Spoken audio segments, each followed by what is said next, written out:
So I've got 4 documents I'd like to introduce into the record. The first one is Jeffrey Epstein's 6 story played out for years in plain sight.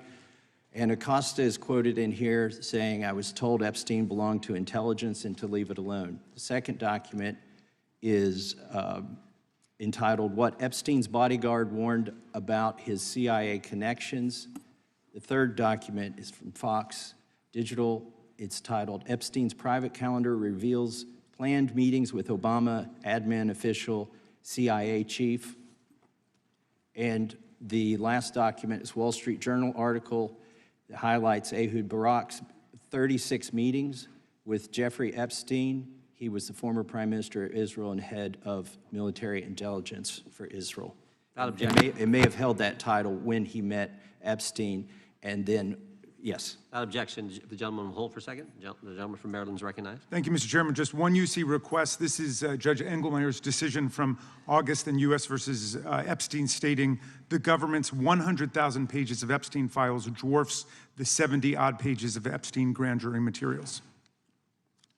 Without objection, the gentleman from Kentucky is recognized for 5 minutes. Thank you, Mr. Chairman.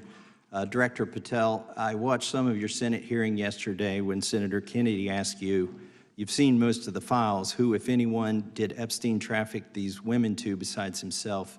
You replied, according to the transcript, "There is no credible information that he trafficked them to anyone else." You also said somewhere in the hearing and here today that the problem is that the case files are constrained by limited search warrants from 2006 to 2007, and that the non-prosecution agreement hamstrung future investigations. Those constraints only apply to the Southern District of Florida. They do not apply to the Southern District of New York, the location of the 2019 sex trafficking indictment, which produced many things, including a series of FD 302 documents. According to victims who cooperated with the FBI in that investigation, these documents in FBI possession, your possession, detail at least 20 men, including Mr. Jess Staley, CEO of Barclays Bank, who Jeffrey Epstein trafficked victims to, victims including minors, such as Virginia Roberts Giuffre, may she rest in peace. That list also includes at least 19 other individuals, one Hollywood producer worth a few $100 million, one royal prince, one high-profile individual in the music industry, one very prominent banker, one high-profile government official, one high-profile former politician, one owner of a car company in Italy, one rock star, one magician, at least 6 billionaires, including a billionaire from Canada. We know these people exist in the FBI files, the files that you control. I don't know exactly who they are, but the FBI does. Have you launched any investigations into any of these people, and have you seen these 302 documents?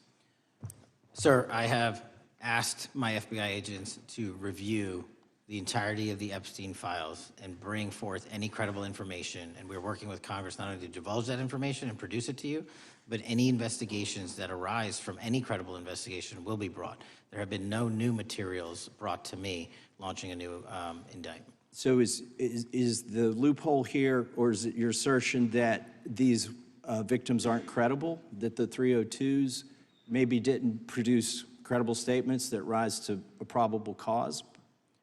It's not my assertion, sir. It's the assertion of 2 different United States attorneys' offices from 3 separate administrations who investigated those same materials in lifetime. Are the 302 documents in the FBI's possession? They reviewed all that, yes, sir. And so have you reviewed those 302 documents where the victims name the people who victimized them? If I personally know, but the FBI has. So how can you sit here and in front of the Senate and say there are no names? I said I named one today.